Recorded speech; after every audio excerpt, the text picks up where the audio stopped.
પાલિતાણાના 4 વર્ષ જૂના ચકચારી હત્યા કેસમાં અદાલતનો મોટો ચુકાદો, 2 આરોપીઓને આજીવન કેદની સજા ફટકારવામાં આવી। પાલિતાણા તાલુકાની નાનેરજથળી ગામે 4 વર્ષ પૂર્વે પ્લોટની વાડ બાબતે થયેલી તકરારમાં આધેડની હત્યા કરવાના ગુનામાં ભાવનગર સેક્શન કોર્ટે મહત્વનો ચુકાદો આપ્યો છે। અદાલતે બંને આરોપીઓને હત્યાના ગુનામાં દોષિત ઠેરવી આજીવન કેદની સજા ફટકારી અને દંડ ફટકાર્યો છે। ત્યારે બનાવની વિગત અનુસાર વાત કરીએ તો ગત તારીખ 24/10/2022ના રોજ નાની રાજસ્થળી ગામે રહેતા ખેતમજૂરી કરતા અરવિંદભાઈ રાજુભાઈ વાઘેલા પોતાના પ્લોટ વિસ્તારમાં ગયા હતા।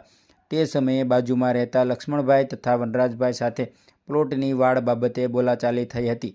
ત્યારબાદ અરવિંદભાઈ પોતાના માલઢોરને પાણી પાવા માટે ઘેલાપરા વિસ્તારમાં ગયા હતા। ત્યારે અગાઉની બોલાચાલીનું મન દુઃખ રાખી આરોપીઓ હાજાભાઈ વલ્લભભાઈ મકવાણા તથા જીતેશ હિંમતભાઈ વાઘેલા હાથમાં છરી લાકડી જેવા હથિયારો સાથે ઘસી આવ્યા હતા અને આરોપીઓએ ગાળો આપી અરવિંદભાઈ પર આડેધડ ઘા ઝીકી હુમલો કર્યો હતો। ત્યારે આ હુમલામાં ગંભીર રીતે ઘવાયેલા અરવિંદભાઈનું કરુણ મોત નિપજતા હત્યામાં પલટાયું હતું।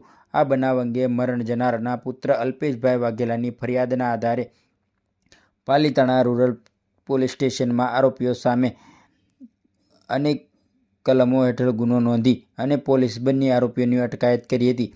આ કેસના ભાવનગરમાં એડિશનલ ડિસ્ટ્રિક્ટ સેશન જજ જે.જી. દામોદર સાહેબની અદાલતમાં ચાલતા સરકારી વકીલ ધ્રુવકુમાર મહેતા દ્વારા ધારદાર દલીલો અને મૌખિક દસ્તાવેજી પુરાવા તથા સાક્ષીઓની જુબાની રજૂ કરવામાં આવી હતી।